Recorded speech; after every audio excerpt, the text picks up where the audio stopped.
মালিকের পাশে কুকুর বসা। মালিকের খুব মায়া লাগলো, সে দুইটা রুটির ভিতর থেকে একটা রুটি ছিঁড়ে কুকুরের সামনে দিয়ে দিল। যখন কুকুরের সামনে রুটিটা দিয়ে দিয়েছে, কুকুর ছিল দুইটা, একটা কুকুর সব রুটি খেয়ে ফেলে দিয়েছে। যখন একটা কুকুরের সব রুটি খাইলো, অন্য কুকুরটা ডাক দেখে, আরে তুই আমার সব রুটি খেয়ে ফেলে দিলি, আমাদের মালিক তো আমাদেরকে রুটি দিয়েছিল, তুই অর্ধেক খেতে পারতি, আমার অর্ধেক দিতে পারতি। দেখেন কুত্তা, এক কুত্তা আর একটারে বলতেছে, এই তুই সব রুটি খাইলি, আমারও তো দিতে পারতি, মালিক তো তোরে দিছে আমারও দিছে, আমরা তো দুইজনই। এই কুত্তায় কয়, আরে মন খারাপ করিস না, কালকে মালিকের গরু মরে যাবে না, তো গরু ফেলে দিবে না, ওই গরু তুই খাস আর আমি খাবা না, তুই পেট ভরে খাস, তো মন খারাপ করিস না। একসাথে কথা আল্লাহু আকবার। মানে হেতায় বয়ে বয়ে চিন্তা করে, আল্লাহ কি ভাষা আমার শিখলাম যে কুত্তায় গল্প করে এত বুঝি, তো গরু মরে যাবে, দারুণ জিনিস তো। এই ভাষা যদি না জানতাম তাহলে তো আজকে আমার যে গরু কালকে মরে যাবে, আজকে এই রাখাল বলে, জি মালিক, তাড়াতাড়ি গরু বাজারে নিয়ে যা, আজকে গরু বেচে আয়। রাখাল রে পাঠিয়ে দিছে, রাখাল চলে গেল গরু নিয়ে, গরু বিক্রি করে চলে আসছে। গরুটা যার বাড়ি গেল তার সেখানে মারা গেল। বন্ধু খুব মনোযোগ দিবেন, কিছুদিন পরে এত মনে মনে বিরাট খুশি, গরু মরতে চাইলো, গরু আগেই বিক্রি করে দিলাম, তাহলে ভাষাটা শিখে আমার লাভই হইছে। আচ্ছা, 2-3 দিন পর আবার খাইতে বসছে, ওই দুই কুত্তা আবার পাশে বসে গেল।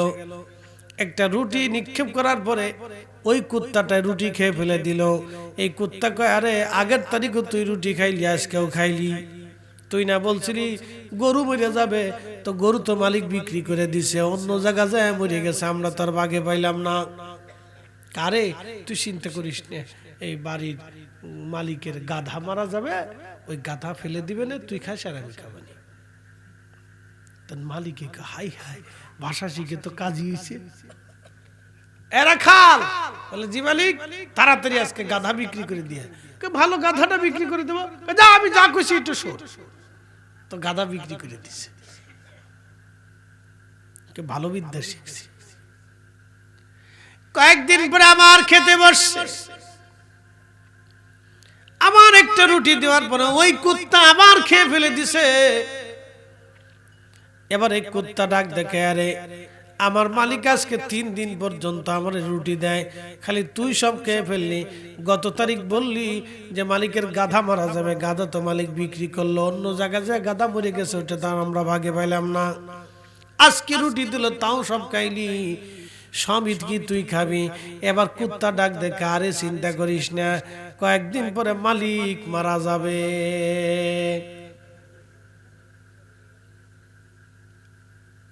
কে মারা যাবে? মালিকের কি আর খাওয়ান আছে? খাওয়ান বাদ দিয়ে হাত পা ছেড়ে দিয়ে বয়ে পড়ছে, আয়া ওইলো কি। কয়দিন পরে মালিক মরবে, মালিক মরার পরে জিয়াফত করবে রে, সেই খাবার ফেলে দিবে না কিছু, তুই খাস আর আমি খাবানে। মালিক তো হাত পা ছেড়ে দিছে, হ্যাঁ হইলো কি, কি বিদ্যা শিখলাম, হাই হাই হইলো কি, বিপদ না। এই জন্য অল্প বয়সে এই যে যে কাজের না তার সেই কাজে দিলে বিপদ। তা মনোযোগ দেন। এবার সে দৌড়াই গেছে সে উস্তাদের কাছে, হুজুর আমারে বাঁচান। বলে কি হয়েছে? কুত্তাই বলতেছে আমি বলে মারা যাব। ঘটনা কি ঘটছে পুরাটা বলতো। গরু মারা যাবে, আমি গরু বিক্রি করে দিছি, কুত্তায় রুটি খাওয়াইছি, কুত্তায় কয়ে দিছি যে গরু বলে মারা যাবে, আমি গরু বিক্রি করে দিছি। তারপরে কয়েকদিন পরে আবার খাইতে দিছি, কুত্তায় খেয়ে ফেলছে, একটা কইছে বলে আবার গাধা মারা যাবে, আমি গাধা বিক্রি করে দিছি। অহন আজকে কুত্তারে খাইতে দিছি, কুত্তা হারকা আমি বলে মারা যাব। আরে বলো, এই জন্য কইছিলাম তুই এই পশু পাখির ভাষা শিখিস না, তুই বুঝবি না। এই জন্য আল্লাহ সবাইকে মারেফত দেয় না। এই জন্য শরীয়তের হুজুররা কিছু আছে শুধু ওলি আল্লাহদেরকে মন্দ বলতে থাকে, বেদাতি সাদাতি এই সেই আগর ডিম ভাগর ডিম ঘোড়ার ডিম, এর হাকিকত মারেফতের অনেক কিছুই জানে না। কি কথা কন না কেন, ঠিক কিনা? মনোযোগ দেন, কথা শুনেন। তারপরে কয়, আরে বেটা তোর না বলছিলাম তুই ভাষা শিখিস না, তুই পড়ছিস বিপদে। বলে কেমন? শোন, ওই যে গরুটা মারা যাবে, আল্লাহ তোর এই হায়াতটাকে গরুর উপর দিয়ে নিয়ে আল্লাহ তোর হায়াত বাড়াইতো, কিন্তু তুই চালাকি করে গরু বিক্রি করে দিছিস। আল্লাহ তারপরে আবার গাধার উপর দিয়ে তোর হায়াত বাড়াইতে চাইলো, তুই চালাকি করে গাধা বিক্রি করে দিছিস। এখন তো তোর আর কোনো সিস্টেম নাই, এখন তোর মরতেই হইব, আর কোনো পথ নাই, শেষ, কুল্লু খালাস। চালাকি যত করবে তত বিপদ। এই জন্য মনে রাখবেন, ছোটখাটো বিপদ যদি আপনার আসে তাহলে ধরে নেবেন আল্লাহ কোনো বড় কঠিন বিপদ থেকে আপনাকে বাঁচাই দিল। একসাথে জোরে বলবেন না সুবহানাল্লাহ।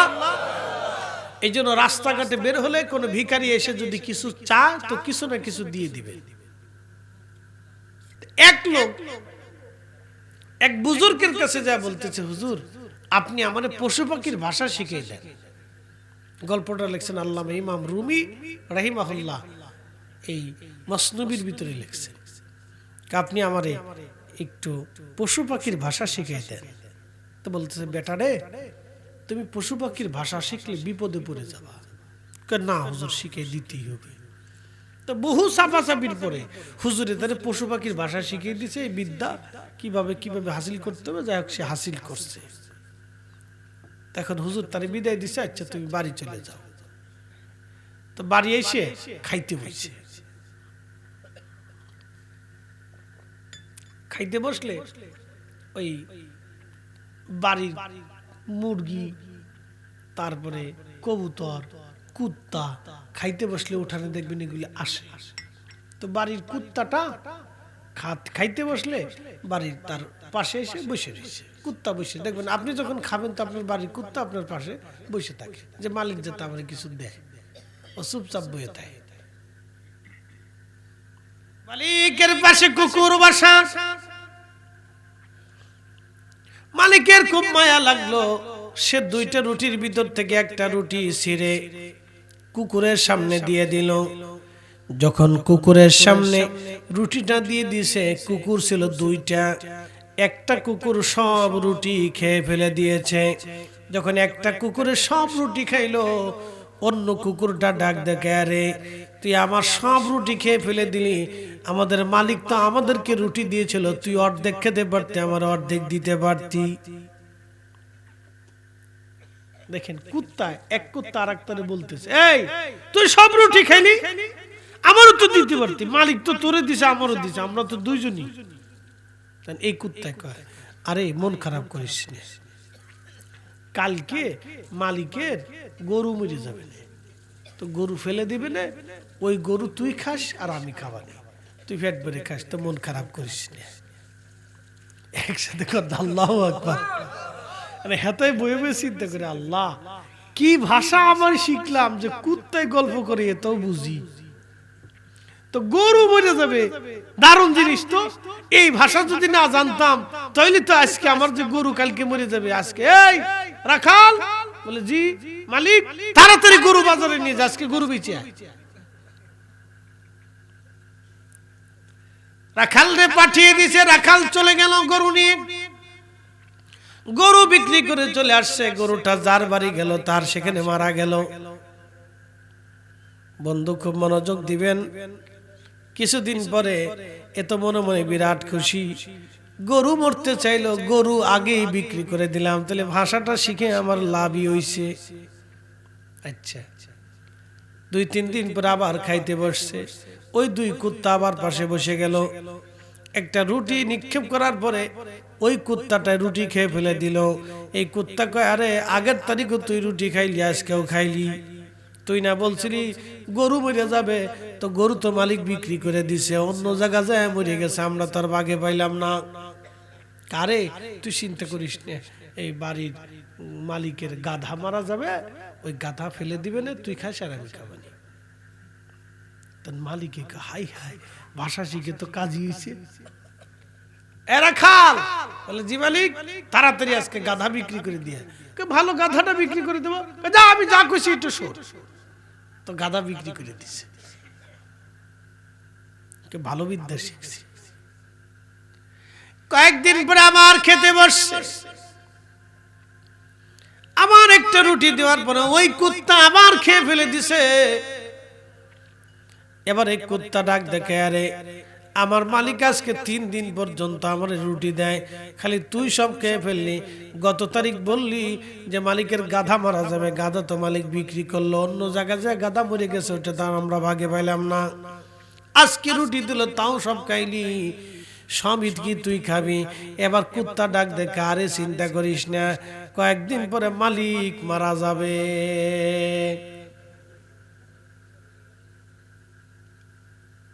কে মারা যাবে? মালিকের কি আর খাওয়ান আছে? খাওয়ান বাদ দিয়ে হাত পা ছেড়ে দিয়ে বয়ে পড়ছে। আয়া ওইলো কি? কয়দিন পরে মালিক মরবে, মালিক মরার পরে জিয়াফত করবে রে, সেই খাবার ফেলে দিবে না কিছু, তুই খাস আর আমি খাবানে। মালিক তো হাত পা ছেড়ে দিছে। হ্যাঁ হইলো কি? কি বিদ্যা শিখলাম? হাই হাই হইলো কি? বিপদ না? এই জন্য অল্প বয়সে এই যে যে কাজের না তার সেই কাজে দিলে বিপদ। তা মনোযোগ দেন। এবার সে দৌড়াই গেছে সে উস্তাদের কাছে, হুজুর আমারে বাঁচান। বলে কি হয়েছে? কুত্তাই বলতেছে আমি বলে মারা যাব। ঘটনা কি ঘটছে পুরাটা বলতো। গরু মারা যাবে, আমি গরু বিক্রি করে দিছি, কুত্তায় রুটি খাওয়াইছি, কুত্তায় কয়ে দিছি যে গরু বলে মারা যাবে, আমি গরু বিক্রি করে দিছি। তারপরে কয়েকদিন পরে আবার খাইতে দিছি, কুত্তায় খেয়ে ফেলছে, একটা কইছে বলে আবার গাধা মারা যাবে, আমি গাধা বিক্রি করে দিছি।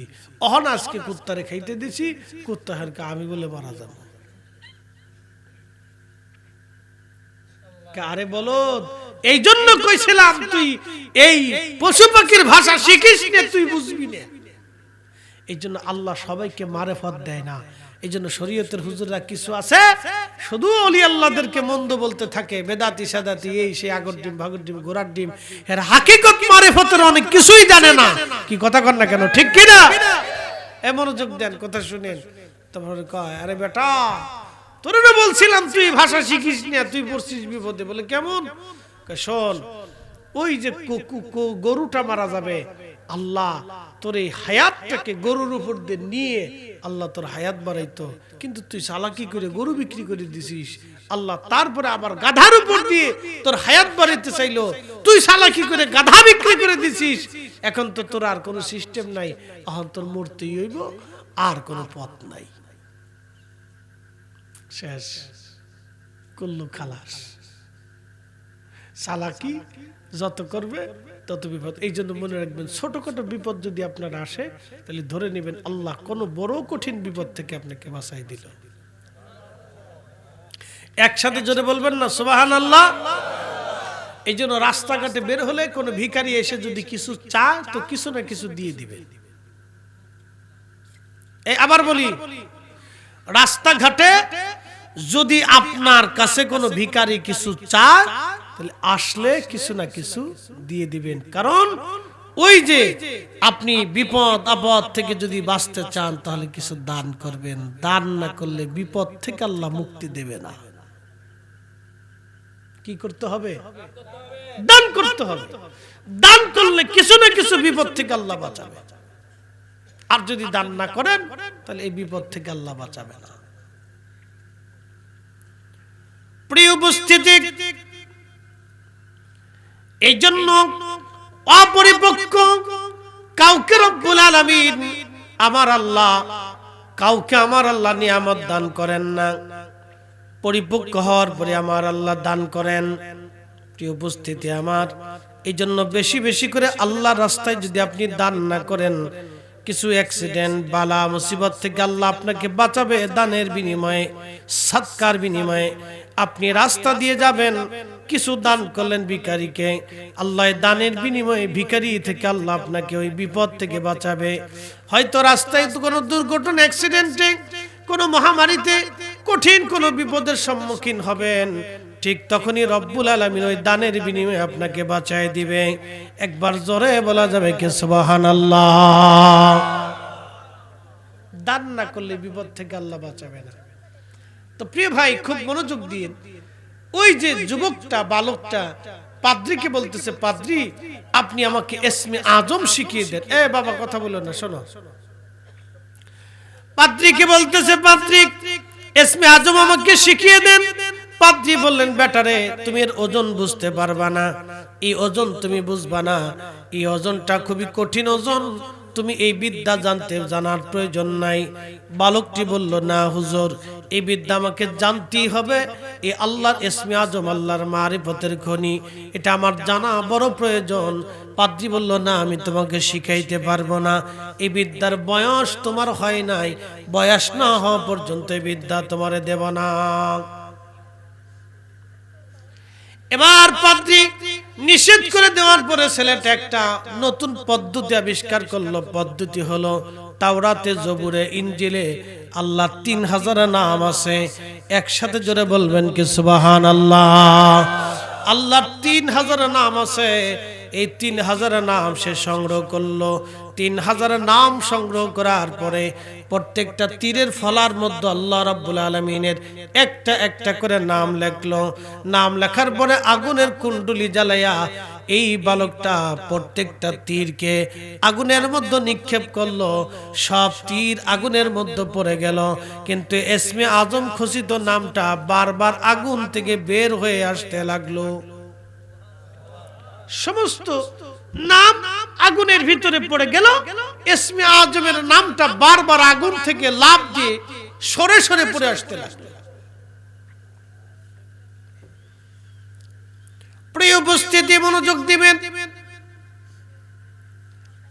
ইসমে আজম পাওয়ার পরে এই বালকটা পাদ্রীর কাছে যা বলল, পাদ্রী ইসমে আজম শিখলাম আপনার কাছ থেকে, এই যে ইসমে আজম আল্লাহর। পাদ্রী বলল, বেটারে তোমার তো বয়স হয় নাই, তুমি এর হাকিকত মারিফত বুঝবা না। বেটা তোমার বয়স হোক, তারপরে তুমি ইসমে আজম শিখতা। তবে আমি পাদ্রী মন বলতেছে তুমি কঠিন কোনো বিপদের সম্মুখীন হবা। যদি কঠিন কোনো বিপদের সম্মুখীন হও, তাহলে তুমি আমার কথা কিন্তু কারো কাছে ব্যক্ত করবা না। তো বলতে চাচ্ছা, হুজুর ঠিক আছে।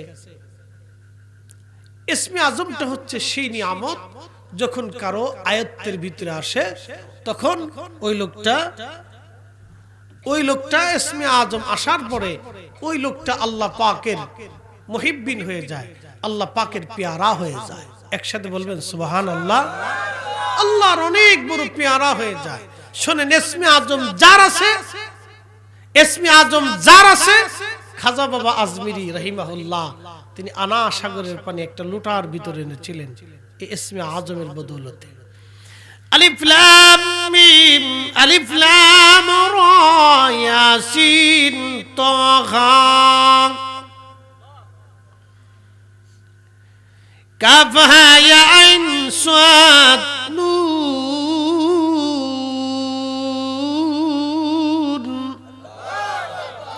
এই যে আল্লাহর যতগুলি নাম আছে, আল্লাহর এই সমস্ত নামগুলি কোন নামের অর্থ, এই যে আল্লাহর আধ্যাত্মিক কথাগুলি কেউ আজ পর্যন্ত অর্থ করতে পারে নাই। একজন অর্থ জানতেন, তিনি আল্লাহ, এবং যার কালবে নাজিল করেছেন তিনি জানতেন। হযরত ইবনে আব্বাস বলেন, আল্লাহর রাসূল যাকে জানিয়ে রেখে গেছেন সেই জানবে। এটা আল্লাহর পক্ষ থেকে পাসওয়ার্ড, যে জানবে সে কামালিয়াত অর্জন করতে পারবে। এগুলি ইসমে আজম, ইসমে আজম, ইসমে আজম। এই ইসমে আজম যাদের নিয়ন্ত্রণে আসে তারা মুস্তাজাবাতুদ দাওয়া হয়ে যায়। আল্লাহর আসমানে যা চায় আল্লাহ তাই দিয়ে দেয়। শাহজালাল ইয়ামিনী রাহমাতুল্লাহ আলাইহি এই নাম আয়ত্ত করার কারণে তিনি জায়নামাজ বিছায়া নদীর উপর দিয়ে হেঁটে চলে গেলেন। হাজরাতে আউলিয়া کرام যারা পৃথিবীতে ছিলেন, ইসমে আজম জানার কারণে আল্লাহ রাব্বুল আলামিন তাদেরকে মর্যাদা মর্তবা দিতেন। তো ছেলেটা মুস্তাজাবাতুদ দাওয়া হয়ে গেল। আল্লাহর কাছে যার জন্য যে বিষয়ে দোয়া করতেন আল্লাহ তাই কবুল করে নিলেন। আল্লাহ কবুল করে নেওয়ার পরে একদিন রাজার একটা উজির ছিল, এই উজির অন্ধ হয়ে গেল, চোখে দেখে না। রাজা চাকরি থেকে বিচ্যুত করে দিলেন। চাকরি থেকে বিচ্যুত করে দেওয়ার পরে রাজা যখন চাকরি থেকে বিচ্যুত করে দিলেন, রাজার চাকরি থেকে চলে যাওয়ার পরে এই উজির বাইদা ভাই জানতে পারলেন ওই বালক মুস্তাজাবাতুদ দাওয়া, সে দোয়া করলে কবুল হয়ে যায়, তার কাছে কোনো বিষয়ে মানুষ গেলে তার ইচ্ছা পূরণ হয়ে যায়। এখন এই বালকটার যখন মুস্তাজাবাতুদ দাওয়া হয়ে গেল, আল্লাহ রাসূল বলতেছেন, তখন ওই উজিরটা এসে বালকের কাছে বলল, বালক, আমি শুনছি তোমার কাছে আসলে বলে চোখ ভালো হবে, তুমি চোখ ভালো করে দাও। তা আমি তো অন্ধ হয়ে গেছি, আমার চাকরি চলে গেছে, তুমি আমার চোখ ভালো করে দাও। বালক বলল, উজির, চোখ ভালো করার মালিক আমি না, চোখ ভালো করার মালিক আল্লাহ। চোখ ভালো করার মালিক আল্লাহ। আমি আপনার জন্য দোয়া করতে পারি, কিন্তু শর্ত হলো লা ইলাহা ইল্লাল্লাহ, আল্লাহ মানতে হবে। আল্লাহ না মানলে আমি আপনাকে দোয়া করব না। উজির বলল, হ্যাঁ আমি বিশ্বাস করি আল্লাহ সে লা ইলাহা ইল্লাল্লাহু ঈসা রুহুল্লাহ। তখন ঈসা আলাইহিস সালামের বিধান শরীয়ত চলতেছিল। এই কালেমা পড়ে উজির মুসলমান হয়ে গেলেন। বালক দোয়া করি, ইয়া রাব্বি, আপনি চোখ ভালো করে দেন। সঙ্গে সঙ্গে ওই উজিরের চোখটা ভালো হয়ে গেল। উজিরের চোখ ভালো হয়ে যাওয়ার পরে এবার উজির হাঁটতে হাঁটতে রাজ দরবারে চলে গেলেন। রাজা জিজ্ঞেস করলেন, উজির, চোখ ভালো করলো কে তোমার? বলে, আব্দুল্লাহ ইবনে তামির আমার জন্য দোয়া করেছে, আমার আল্লাহ চোখ ভালো করেছে। রাজা বললেন, উজির বলো কি, আমি কি তোমার খোদা না? বলে, না, তুমিও আমার খোদা না, তোমার খোদা আমার খোদা আমার আল্লাহ, তোমার খোদা আমার খোদা আমার এক আল্লাহ। একবার জোরে বলা যাবে কি আল্লাহু আকবার। এই পৃথিবীতে বহু ধর্ম আছে, মনোযোগ দেন। বৌদ্ধ, খ্রিস্টান, ইহুদি, নাসারা, মাজুসি, জৈন, শিখ, এরকম অনেক ধর্ম পৃথিবীতে আছে। এক এক ধর্মের এক একটা বিশ্বাস আছে, এক এক ধর্মের এক এক বিশ্বাস। যেমন মাজুসি ধর্মে যারা বিশ্বাস, তারা আগুনের পূজা করে, আগুন জ্বালায়, আগুনের সামনে সেজদা করে, ওই যার যার তার তার ধর্ম নিয়মতান্ত্রিক ভাবে এটার পূজা করে। তো মনোযোগ দেন, এই মাজুসি ধর্মে যারা, তারা আগুনের পূজা করে। তারা মনে করে এই আগুন আমার স্রষ্টা, এই আগুন আমাকে দেয়, এই আগুন আমার সবকিছু করে। এখন আপনাদেরকে প্রশ্ন করে, আমার দিকে তাকান, প্রশ্ন করি, জবাব দিবেন। আগুন কি নিজের ইচ্ছায় একা একা জ্বলতে পারে? পারে না। বলে কারণ কি? তাকে জ্বালাইতে হলে কোনো মাধ্যম দিয়ে জ্বালাইতে হবে। দ্বিতীয়ত, অবশ্যই জ্বালানি থাকতে হবে, জ্বালানি ছাড়া আগুন জ্বলে থাকে। তার মানে আগুন হচ্ছে অন্যের মুখাপেক্ষী। আর কোরআন বলতেছে আল্লাহুস সামাদ, আল্লাহ কারো মুখাপেক্ষী না, সব সৃষ্টি আল্লাহর মুখাপেক্ষী। একসাথে জোরে বলবেন আল্লাহু আকবার। আল্লাহ কারো মুখাপেক্ষী না। তাহলে আগুন যদি অন্যের মুখাপেক্ষী হয়ে থাকে, তাহলে সে খোদা কি করে হয়? এই জন্য মাজুসি ধর্মের অধিকারী যারা মাজুস, তারা আগুনের পূজা করে। এই মাজুসি ধর্মের অধিকারী ইরানিরা ছিল, আগে আগুনের পূজারী ছিল। তো হযরতে বাইজিদ বুস্তামি রাহমাতুল্লাহ আলাইহির বাড়ির পাশে এক মাজুসি ধর্ম যাজক ছিল। 40 বছর ধরে তার বাড়িতে আগুন পূজা হতো, সে আগুনের পূজা করত। সে মারা যাবে, বাইজিদ বুস্তামি তার কাছে যা বলতেছে, এরে মাজুসি, আমার প্রতিবেশী, তুমি ঈমান হারা হয়ে কবরে চলে যাবে, তোমাকে এক আল্লাহর দাওয়াত দিলাম, তুমি কবুল করে নাও। তো তো মাজুসি বলতেছে বাইজিদ তোমার এক আল্লাহ যে সত্য তার প্রমাণ কি? বলে তুমি কি প্রমাণ চাও? বলে তুমি কি প্রমাণ দেখাইতে চাও? বাইজিদ বুস্তামি বলল মাজুসি শামউন তুমি 40 বছর ধরে আগুনের পূজা করলা, 40টা বছর আগুনের সামনে সেজদা দিলা, তাহলে তুমি আগুনে হাত দাও, আমিও আগুনে হাত দিই, যার হাত আগুনে পুড়বে বুঝবো তার ধর্ম মিথ্যা, যার হাত আগুনে পুড়াবে না বুঝবো তার ধর্ম সত্য। একসাথে বলা যাবে আল্লাহু আকবার। এই চ্যালেঞ্জে কি আমরা সাধারণ যারা আছি চ্যালেঞ্জ দিলে কি পারবো? কেন পারবো না? এর পিছনে কারণ হচ্ছে আমাদেরকে হালাল খাবার ভক্ষণ করতে হবে, চিন্তা করতে হবে, ফ্রেশ হতে হবে, 100% পিওর মুসলমান হতে হবে। হযরত বাইজিদ বুস্তামি বললেন শামউন তুমি আগুনে হাত দাও। শামউন ডেকে বলতেছে বাইজিদ তুমি আগে হাত দাও। বাইজিদ বুস্তামি রাহমাতুল্লাহ আলাইহি বিসমিল্লাহ বলে হাত দিলেন, আগুন জ্বলে, বাইজিদ বুস্তামি জ্বলে না। তেলের গাড়ি তেলে চলে,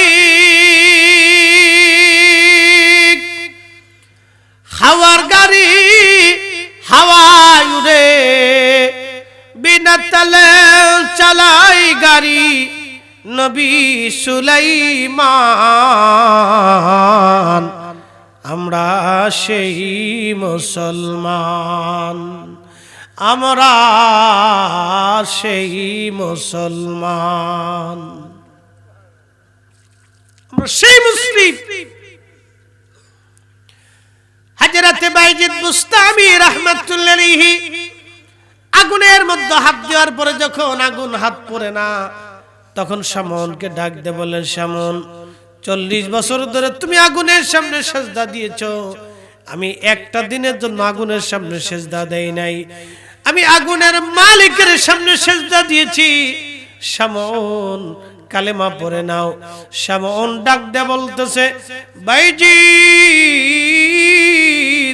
ও বাইজিদ আর বোঝার বাকি নাই, যে ঈমান যেই কালেমা তোমারে এই পর্যন্ত আগুন বাধ্য করাইলো সেই কালেমাই সত্য, তুমি আমারে পড়ায় দাও লা ইলাহা ইল্লাল্লাহু মুহাম্মাদুর রাসূলুল্লাহ সাল্লাল্লাহু আলাইহি ওয়াসাল্লাম। তো বাইজিদ বুস্তামি রাহমাতুল্লাহ আলাইহির কাছে শামউন কালেমা পড়ে মুসলমান হলো। শোনেন, পৃথিবীতে আমাদের দেশে এক বিশ্বাস আছে, এটা হলো নাস্তিকতায় বিশ্বাসী। তারা বলে আল্লাহ খোদা কিচ্ছু নাই, প্রকৃতির মাধ্যমে নিজস্ব ভাবে সব চলতে থাকে। যুগে যুগে আল্লাহ নবী পাঠিয়েছেন, নবীদেরকে আল্লাহ মুজিজা দিয়েছেন। কেন মুজিজা দিলেন? মুজিজা দেখাইয়া নবীরা উম্মতকে বুঝাইতেন যে আল্লাহ আছে। যুগে যুগে আল্লাহ ওলি পাঠাইলেন, আল্লাহ কারামত দিলেন। বলে কেন দিলেন? কথা না বলি ভাই। যুগে যুগে আল্লাহ ওলি পাঠাইলেন, কারামত দিলেন। বলে কেন দিলেন? কারামত না দিলে মানুষ বুঝতো না যে আল্লাহ আছে। এই আধ্যাত্মিকতা আল্লাহ দিলেন। ইসলামের ভিতরে দুইটা পার্ট, একটা জাহির আর একটা বাতিন। প্রিয় উপস্থিতি, আল্লাহ রাসূল বলেন ওই বালকটা দোয়া করলেন, চোখ ভালো হলো। এবার ওই রাজা বলেন আমি কি তোমার খোদা নয়? তখন উজির বলল না, তোমারও রব যে আমারও রব সে আল্লাহ। বলে এ উজির, এই ধর্ম তুমি কোথায় পেয়েছো? বলে আব্দুল্লাহ ইবনে তামির আমাকে শিখিয়েছে এই ধর্ম। বলে ধরে নিয়ে আসো তাকে। ধরে আনার পরে বলে হলো আব্দুল্লাহ তুমি এই ধর্ম কোথায় পেয়েছো? আব্দুল্লাহ বলতেছে আমি পাদ্রীর কাছ থেকে শিখেছি। এবার ধরে আনা হলো পাদ্রীকে। পাদ্রীকে ধরে আনার পরে পাদ্রীরে শুলের মধ্যে চড়াইয়া তার মাথা বড় বড় করাত রাখছে, করাত। রাজা ডাক দিয়ে বলতেছে পাদ্রী তুই কে ধর্ম ছাড়বি? পাদ্রী ডাক দিয়ে বলতেছে রাজা জীবন চলে যাবে, ঈমান যাবে না। আল্লাহর নবী বলেন উম্মত তোমাকে যদি কেটে কেটে কেটে কেটে টুকরা টুকরা করা হয় তারপরও তুমি শিরিক করবা না, কারণ একবার মুশরিক হয়ে যদি কবরে চলে যাও আজীবন তোমাকে জাহান্নামে থাকতে হবে। ফি নারি জাহান্নামা খালিদিনা ফিহা, চিরদিন তুমি জাহান্নামে থাকবা। আর যদি ঈমান নিয়ে কবরে চলে যাও, একদিন না একদিন তুমি জাহান্নাম থেকে বের হয়ে আসবা। তোমাকে আল্লাহ জাহান্নাম থেকে বের করাইয়া আল্লাহ তোমার জান্নাতের মধ্যে নিয়ে যাবে, যদি ঈমান নিয়ে কবরে যাইতে পারো। যদি ঈমান নিয়ে কবরে যাও তো একদিন না একদিন তুমি জান্নাতে যাবাই। তো লক্ষ্য করেন, পাদ্রীর মাথা বরাবর করাত ধরা হয়েছে, সারবি বলেন না। তো পাদ্রীর করা মাথা বরাবর করাত চালানো হলো। ধীরে ধীরে ধীরে ধীরে করাত দিয়ে কাটতে কাটতে কাটতে কাটতে পোড়া দেহ কাটা হলো, 2 খণ্ড হলো। তারপরও পাদ্রী ঈমান দিল না, জীবন দিয়ে দিল, কিন্তু ঈমান বিক্রি করলো না। একসাথে বলা যাবে আল্লাহু আকবার। এর অর্থ হচ্ছে যুগে যুগে যুগে যুগে হকের উপরে পৃথিবীতে মানুষ দায়েম এবং কায়েম ছিলেন, এবং কিয়ামত পর্যন্ত হকের উপরে মানুষ দায়েম কায়েম থাকবে, এবং কিয়ামত পর্যন্ত আল্লাহ জমিনে ওলি তৈরি করে রাখবে, এবং কিয়ামত পর্যন্ত জমিনে ওলি থাকবে।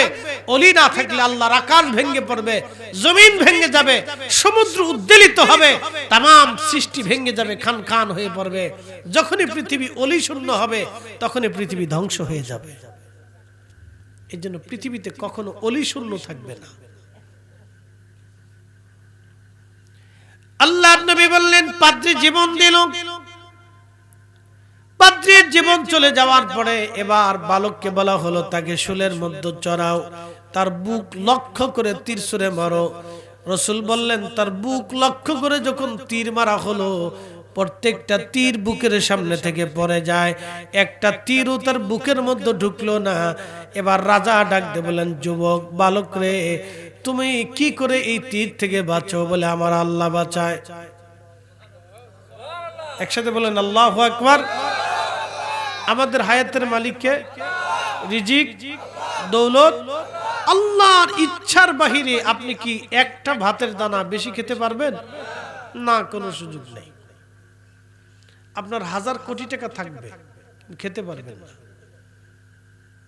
আপনি আল্লাহর ইচ্ছার বাহিরে একটা ভাতের দানাও খাওয়ার সুযোগ আপনার আমার নাই। নিজের জীবন থেকে বুঝেন।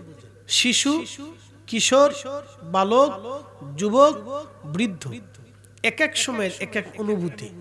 শিশু বয়সে এক অনুভূতি, কিশোরে এক অনুভূতি, বালকে আর এক অনুভূতি।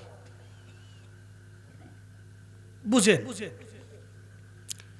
কিশোরকালে আপনাকে একটা চকলেট দিলে, একটা চিপস কিনে দিলে, 50টা টাকা দিলে, অথবা ভালো খেলনা কিনে দিলে মনে করতেন যে এটাই জীবন।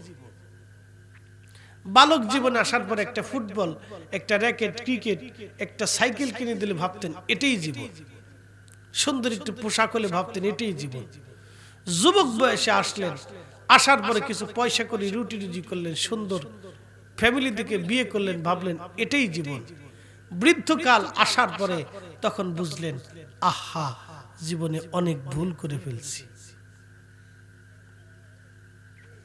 কি কথা কর না কেন? বৃদ্ধকাল আসলেই বুঝবেন, আহা, জীবনে অনেক ভুল করছি। কি করলাম, জীবনটা বৃথা চলে গেল, শেষ।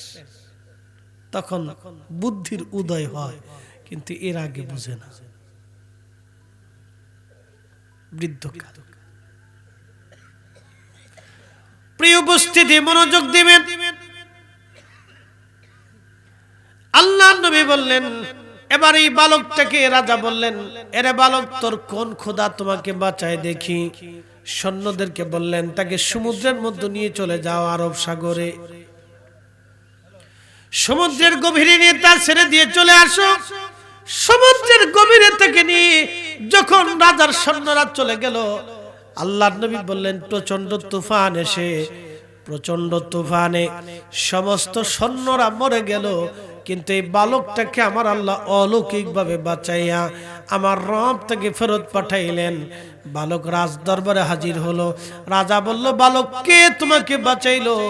ওই বালক আব্দুল্লাহ ডাক দেয়া বললেন, রাজা, আমার আল্লাহ আমাকে বাঁচাইছে। কখনো তোমাকে যদি ভুলি, হেদায়েতের আলো জেলে নিও কাছে তুলি, ঠাই দিও প্রিয়তম অগমহিয়ান। তুমি রহমান, তুমি মেহেরবান। অন্ধ গাহে না শুধু তোমারি গুণগান, অন্ধ গাহে না শুধু তোমারি গুণগান। বুঝেও বুঝে না তবু শান, তুমি রহমান, তুমি মেহেরবান। এবার বালককে রাজা বললেন তাকে ধরে নিয়ে পাহাড় থেকে ফেলে দাও। সৈন্যরা তাকে পাহাড়ে নিয়ে চলে গেল। আমার রব, আমার আল্লাহ অলৌকিক ভাবে পাহাড়ে ভূমিকম্প দিয়ে সৈন্যরা মারা গেল, কাফেররা মারা গেল, কিন্তু এই বালককে আমার আল্লাহ সহস্তে সশরীরে জিন্দা করে আল্লাহ নিরাপত্তার সাথে তাকে ধরে নিয়ে চলে আসলেন। আবার রাজা বললেন, বালক কে তোমাকে বাঁচাইলো? বালক ডাক দিয়ে বলল, রাজা আমার আল্লাহ, আমার রব আমাকে বাঁচাইছে। এবার রাজা ডাক দিয়ে বলতেছে, বালক তুমি কি মারা যাবা না? বলে হ্যাঁ মারা যাবো। কুল্লু নাফস দাইকাতুল মউত, এমন কোন জীবন নাই মৃত্যুর স্বাদ থেকে না নিতে হবে। রাজা অবশ্যই মারা যাব, কিন্তু কি করলে তুমি মরবা বলো?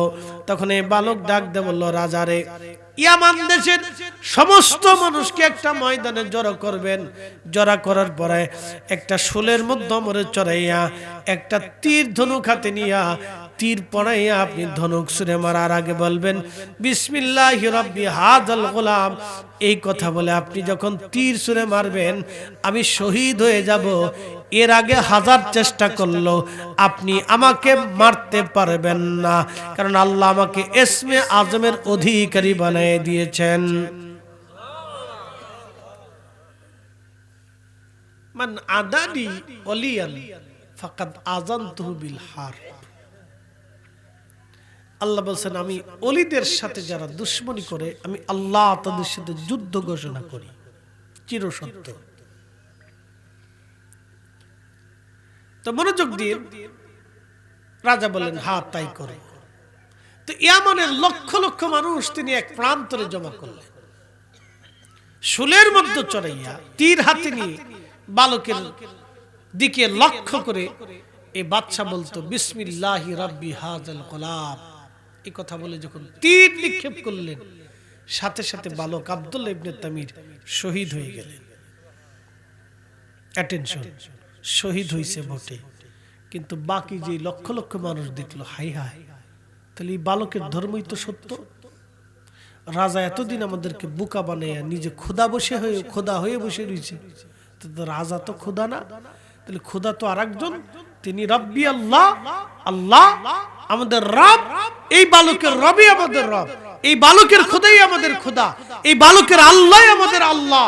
তখনই ঠিক সমস্ত মানুষ বলে উঠলো লা ইলাহা ইল্লাল্লাহ, লা ইলাহা ইল্লাল্লাহ। লক্ষ লক্ষ মানুষ সাথে সাথে কালেমা পড়ে মুসলমান হয়ে গেল। মূল্য কয়জন? তৈরি হলো কয়জন? লক্ষ লক্ষ মুসলমান। এরকমই খাজা বাবা একজন মুসলমান বানাইছেন 90 লক্ষ, শাহজালাল একজন, কিন্তু এই জন্মে এই বঙ্গে শুধু ওনার বদৌলতে আজকে 18 কোটি মুসলমান। একসাথে বলবেন আল্লাহু আকবার। তো ওনারা যা করেছেন আমরা 16 লক্ষ 18 কোটি মুসলমান তা পারিনি, আমরা 60 লক্ষ আলেম তা করতে পারিনি। সামান্য একটু করি দেখেন কি মারামারি পারাপারি, বাপরে বাপ, বুড়া জোয়ান পিঠে, জোয়ান বুড়ারে পিঠে, পিটাইতে পিটাইতে মানুষ মেরেই ফেললো। আচ্ছা বলেন তো, যে মানুষগুলি মারা গেল এর দায়ভার কে নিবে? কে নিবে এই দায়ভার? আল্লাহ বললেন মান কাতালা নাফসান বিগাইরি নাফসিন আও ফাসাদিন ফিল আরদি ফাকান্নামা কাতালান নাস জামিআ। এ মানব, তোমরা যদি একজন নিরপরাধ মানুষকে হত্যা করো তাহলে তোমরা শুনে রাখো তাম পৃথিবী কাতালান নাস জামিআ, তাম দুনিয়ার মানুষ মেরে ফেললে যেই অপরাধ, একজন নিরপরাধ মানুষকে মেরে ফেললে সেই অপরাধ। চিন্তা করেন, এরকম নিরাপদ মানুষগুলি মরে গেল। এর পিছনে কারণ কি জানেন? আউলিয়া কেরামগণের সিগনেচার নাই। এটা একদিন দেখবেন এই জমিন থেকে নিঃশেষ হয়ে গেছে, এটার কোনো অস্তিত্বই থাকবে না। এই কি কথা করলে কেন? কিন্তু কাদেরিয়া, চিশতিয়া, নকশবন্দিয়া, মুজাদ্দিদিয়া কিয়ামত পর্যন্ত জমিনে চালু থাকবে, কারণ এই মাসলুকের পিছনে আউলিয়া কেরামগণের সিগনেচার আছে। এই জোরে বলেন, জোরে বলেন, সিগনেচার থাকতে হবে।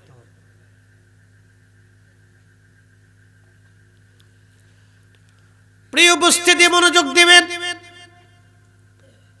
লক্ষ লক্ষ মানুষ কালেমা পড়ল, কালেমা পড়ার পরে রাজা ডাক দিয়ে বলেন, হায় হায়, হলো কি? মারলাম একটা, তৈরি হলো লাখ লাখ।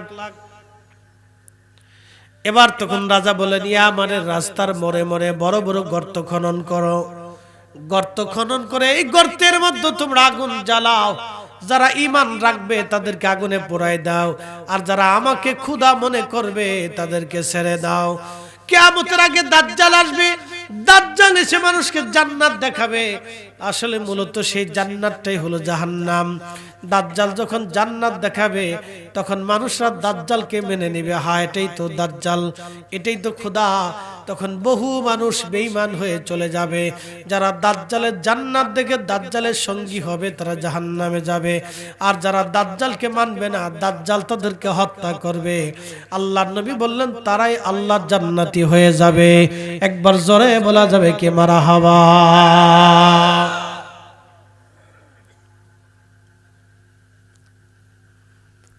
এ মুসলমান মালচুয়াবাসী, কচুয়াবাসী,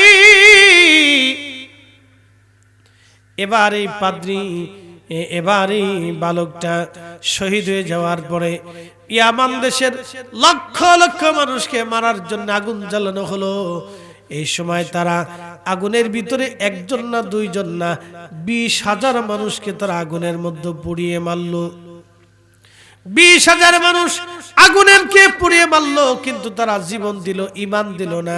20,000 লোক বলল না, এই বালকের ধর্মই সত্য, আমরা জীবন দিব, ঈমান দিব না। এইভাবে বাকি কিছু লোক বাদশাকে মেনে নিল, কিন্তু এই 20,000 মানুষ আল্লাহকে মেনে নিল।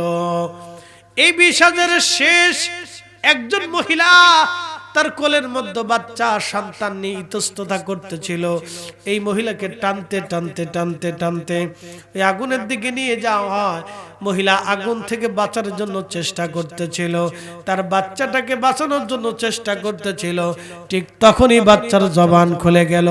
বাচ্চা ডাক দিয়ে বলে, মা, তুমি যেটাকে আগুনের গোত্র দেখতেছো মা, এটা আগুন না মা, এটা আল্লাহর বেহেশতের বাগান, তুমি এই জান্নাত থেকে পালাইও না মা। আল্লাহর নবী বললেন, এই বাচ্চার জবান খুলে গেল। বাচ্চার জবান খুলে বলতেছে, মা, এটা বেহেশতের বাগান, তুমি এটাকে এই আগুন মনে করো না। তখনই এই মহিলা তার বাচ্চা সহ আগুনে ঝাঁপিয়ে পড়ে শহীদ হয়ে গেল। এইভাবে 20,000 মানুষকে তার আগুনে পুড়িয়ে মারলো। কোরআনে আল্লাহ বলেন, কুতিলা আসহাবুল উখদুদিন নারি যাতিল ওয়াকুদ ইযহুম আলাইহা কুউদু ওয়া হুম আলা মা ইয়াফআলুনা বিল মুমিনিনা শুহুদ। আমরা মসজিদের ভালো একজোড়া জুতা দেখলি চুরির ধান্দা করি, আমরা 2টা পয়সা সিরা টাকা মসজিদে দেওয়ার চিন্তা করি, আমরা আল্লাহর পথে ব্যয় করার জন্য শতবার চিন্তা করি, আর তারা নিজের জীবনকে আল্লাহর রাহে আগুনের ভিতরে ঢেলে দিয়ে শহীদ হয়ে গেল, কিন্তু ঈমান বিক্রি করলো না। একসাথে বলা যাবে আল্লাহু আকবার।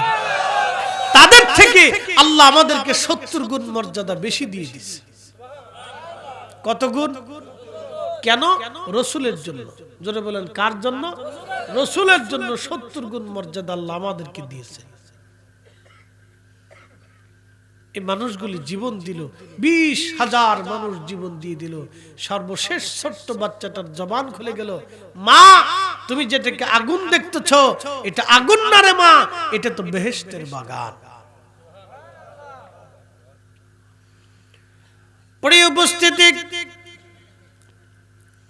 এই ঘটনার বহু বছর পরে হযরত ওমর রাদিয়াল্লাহু আনহুর খেলাফত আমলে ভাইজান খাল খনন চলতেছিল ইয়ামান দেশে। খাল খনন চলতেছে, এই খাল খনন চলা অবস্থায় হযরত আব্দুল্লাহ ইবনে তামিরের লাশ পাওয়া গেল। আস্তে হয়ে গেল না? আরো জোরে বলেন আল্লাহ। না না, একসাথে জবান আল্লাহু আকবার। নারে তাকবীর, নারে রিসালাত, আলে সুন্নাত ওয়াল জামাত। ভালো আছেন? আমাদের সম্মানিত সভাপতি মহোদয় আসছেন, সকলে বলি মারহাবা। মনোযোগ দিয়ে আসেন। হযরত ওমর রাদিয়াল্লাহু আনহুর জামানাতে খাল খনন চলতেছিল ইয়ামানে। তো সাহাবে کرام খাল খনন করতে করতে লক্ষ্য করলো একটা লাশ। লাশটা তাজা। লাশটা কি তাজা?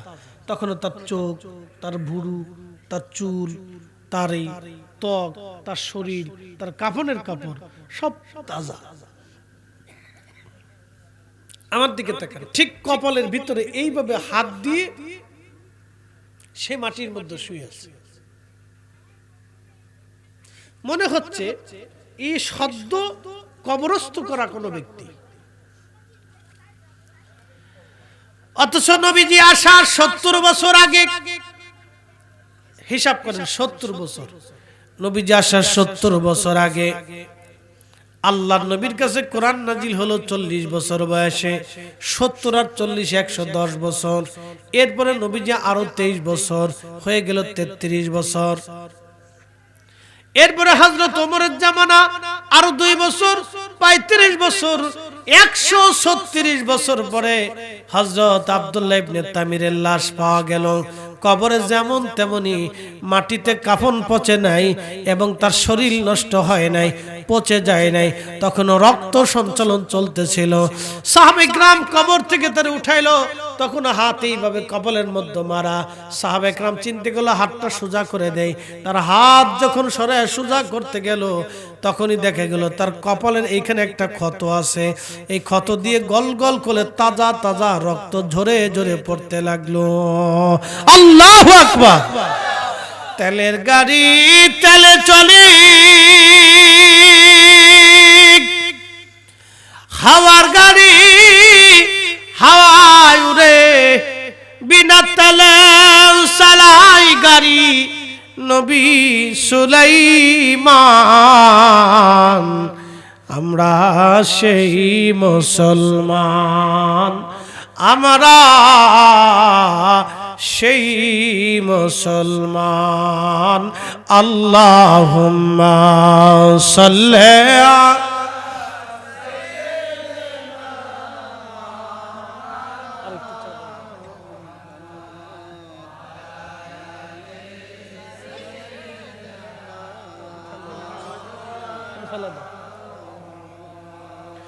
উড়ে যাও রে মাহফিলের হাওয়া, যাও রে উড়ে মদিনায়, আমাদের দুরুদ পৌঁছে দিও নূর নবীজির পাক রওজায়। আল্লাহুম্মা সাল্লি আলা মাওলানা মুহাম্মদ আলি সাইয়্যিদিনা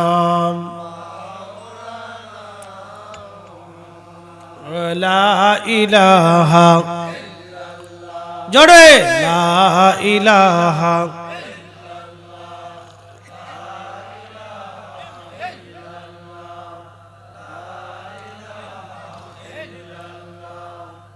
লা ইলাহা আসিয়া বলে আল্লাহ আল্লাহ, ফেরাউন দিছে কত জ্বালা। আল্লাহ বলেন ও জিবরাইল, আল্লাহ বলেন ও জিবরাইল, খুলো হে জান্নাতের তালা। লা ইলাহা লা ইলাহা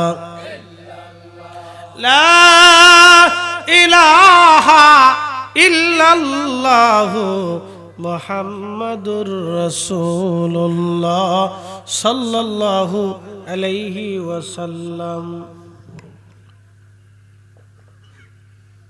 শোনেন, পৃথিবীতে মানুষ সত্যের উপরে এইভাবে দায়েম কায়েম থেকেছে, থাকার পরে আল্লাহ তাদেরকে পুরস্কার দিল। 135 বছর পরে তখনও তার লাশ জিন্দা। সাহাবীরা চিঠি লিখল, ইয়া আমিরুল মুমিনিন, আমরা কি করব, তার জানাজা পড়াবো? হযরত ওমর চিঠির উত্তরে লিখলেন, না, তাকে যেইভাবে পাওয়া গেছে ওইভাবেই সমাহিত করো। সে আল্লাহর নেক বান্দা আব্দুল্লাহ ইবনে তামির। একসাথে বলা যাবে মারহাবা। আচ্ছা বলেন তো, সেই উম্মতের যদি এই মর্যাদা হয়, তাহলে এই উম্মতের 70 গুণ। একসাথে বলেন কত গুণ? 70 গুণ। তাহলে আপনারা এখানে বসে আছেন, বোঝা যাবে আজকে এই রাত পর্যন্ত বসে থাকার কারণে আমি সুসংবাদ দিইনি, আল্লাহ রসুল নিজে দিয়েছেন। এই সাহাবে কেরাম এরকম গভীরে বসে আল্লাহ জিকির ফিকির করতেছিল। নবী বললেন, মা জালাসনাকুম, তোমরা কি করো? বলেন, না আল্লাহি ওয়া নাহমাদুহু, আল্লাহকে ডাকি, আল্লাহর হামদ করি। সাহাবে কেরামকে নবী বললেন, সাহাবীরা কেন? বলে, আলামা হাদানা লিদীনিহি, আল্লাহ আমাদেরকে দ্বীন দিয়েছেন, হেদায়েত দিয়েছেন। ওয়া মান্না আলাইনা বিকা, আল্লাহ আমাদেরকে আপনি নবী নামক নিয়ামত দিয়েছেন, সেই জন্য আমরা এইখানে বসে আল্লাহ জিকির করতেছি। ঠিক তখনই হযরত রাসূল করিম ডাক দিয়ে বলে, সাহাবীরা তোমরা কসম করে বলো, তোমরা কি এই উদ্দেশ্যেই বসছো নাকি আর কোনো উদ্দেশ্য আছে? সাহাবীরা বলেন, আল্লাহর কসম করে বলি, আমাদের আর কোনো উদ্দেশ্য নাই। নবী বললেন, তাহলে শোনো। ফাআতানি জিবরিল আলাইহিস সালাম, আমাকে জিবরাইল সংবাদ দিয়ে গেলেন। ফাখবিরনি, আমাকে খবর বলে গেলেন। ইবাহাকুমুল মালায়েকা, তোমাদের মজলিসখানা দেখে আল্লাহ तमाम ফেরেশতাদের সামনে অহংকার করতেছে, গর্ব করতেছে। আজকের এই রাত প্রায় 2:30 পর্যন্ত বসে থাকা, এই তাহাজ্জুদের সময় পর্যন্ত বসে থাকার অর্থ হচ্ছে আল্লাহ আমাদের জীবনের গুনাহকে মাফ করে দিবেন। এই জন্য আল্লাহ আপনাকে বসে থাকার ধৈর্য দিয়েছেন, তৌফিক দিয়েছেন। সবাইকে আল্লাহ দেয় না, সবাইকে আল্লাহ তৌফিক দেন নাই। আল্লাহ আপনাকে দিয়েছেন বিধায় আপনাকে আল্লাহ পছন্দ করেন, পছন্দ করেন বিধায় আল্লাহ এখানে বসিয়ে দিয়েছেন তাহাজ্জুদের সময়। এই সময় পৃথিবীর কোন নবী ঘুমাইতেন না, কোন ওলি ঘুমাইতেন না। নবীজি চাদর কম্বল মোড়া দিয়ে ঘুমাইতেন, আল্লাহ ডেকে উঠাইতেন, ইয়া আইয়ুহাল মুযাম্মিলু কুমিল লাইলা ইল্লা ক্বালিলা।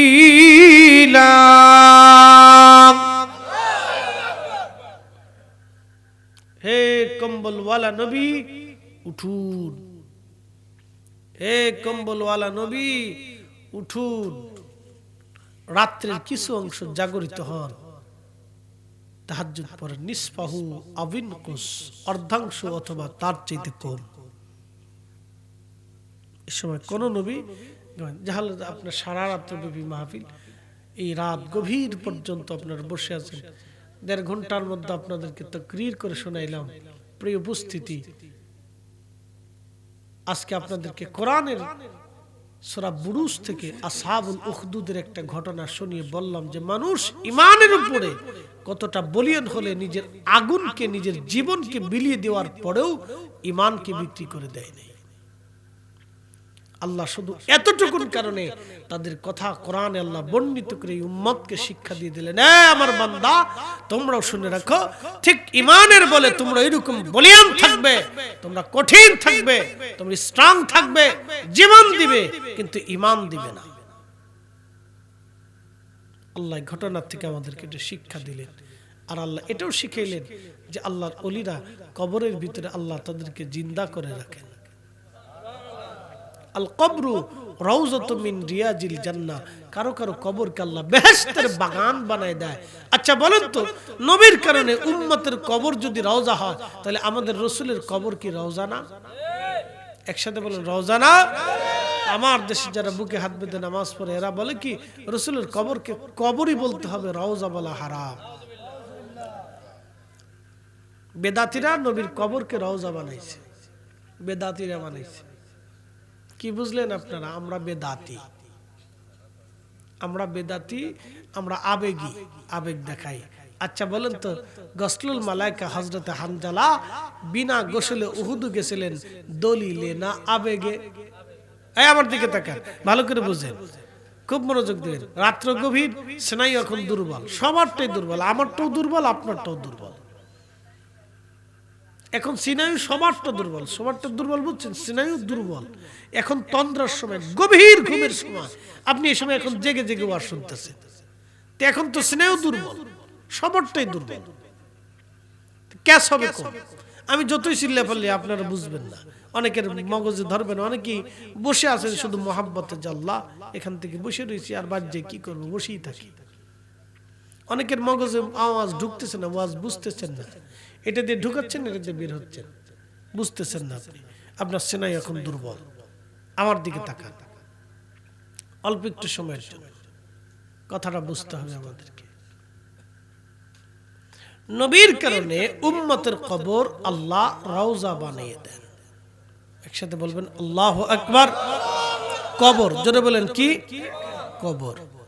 তো নবীর কারণে উম্মতের কবর যদি রওজা হয়, তাহলে রাসূলের কবর কি হবে? রওজা। আমাদেরকে বলে বেদাতি, বলে আমরা আবেগী। কেন? আমরা আবেগ দেই। আচ্ছা বলেন তো, গসলুল মালাইকা হযরতে হানজালা তিনি ফরজ গোসল বাদ দিয়ে উহুদে যুদ্ধ করতে এসেছিলেন দলিলে না আবেগে? আবেগে। দলিল আসেন নাই। দলিল যদি খুঁজতেন তাহলে কোরআনের কোন আয়াতে দলিল পাওয়া যাবে যে আমি বিনা গোসলে ফরজ গোসল বাদ দিয়ে আমি উহুদে যাব? কোরআনের কোন পৃষ্ঠায় কোন দলিল আছে দেখি, কোন আয়াতে নাজিল হইছে? আছে? দেখাইতে পারবেন? নাই।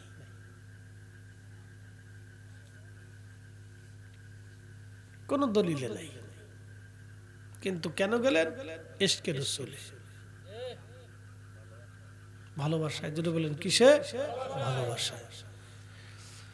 উহুদের যুদ্ধে হযরত মালিক ইবনে সানানা প্রিয় নবীজির ক্ষত থেকে রক্ত চেটে চেটে পান করতেছিলেন। সাহাবীরা বলেন, মালিক রক্ত ফেলে দাও, রক্ত পান করা হারাম। মালিক ইবনে সানানা বললেন, সাহাবীরা আমি জিন্দা থাকবো, নবীর রক্ত জমিনে পড়বে তা হবে না। নবী বললেন, সাহাবীরা যদি তোমরা জান্নাতি কোন মানুষ দেখতে চাও, আমার মালিকের চেহারার দিকে তাকাও।